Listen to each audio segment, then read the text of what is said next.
மயிலாடுதுறையில் உள்ள பிரசித்தி பெற்ற கண்கொடுத்த விநாயகர் ஆலய கும்பாபிஷேகம் நடைபெற்றது.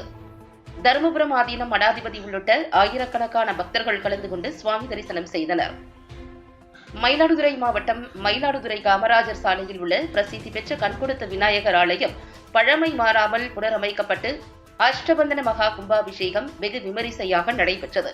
இதனை முன்னிட்டு கோவில் முன்பு யாகசாலை அமைக்கப்பட்டு புனித நீர் அடங்கிய கடங்கள் வைத்து கடந்த 19ஆம் தேதி முதல் கால யாகசாலை பூஜை தொடங்கியது. அதனைத் தொடர்ந்து இன்று 4ஆம் கால யாகசாலை பூஜை நிறைவுற்று பூர்ணாகுதி செய்யப்பட்டு மகா தீபாராதனை காண்பிக்கப்பட்டது. சிவாச்சாரியார்கள் புனித நீர் அடங்கிய கடங்களை சுமந்து வேத மந்திரங்கள் முழங்க, சிவ கைலாய வாத்தியங்கள் முழங்க கோவிலை சுற்றி வந்து விமான கும்பத்தை அடைந்தனர். தருமபுரம் ஆதீனம் மடாதிபதி 27வது குருமகா சன்னிதானம் ஸ்ரீ மாசிலாமணி தேசிய ஞானசம்பந்த பரமாச்சாரிய சுவாமிகள் முன்னிலையில் புனித நீர் கோபுர கலசங்கள் மீது ஊற்றப்பட்டு மகா கும்பாபிஷேகம் வெகு சிறப்பாக நடைபெற்றது.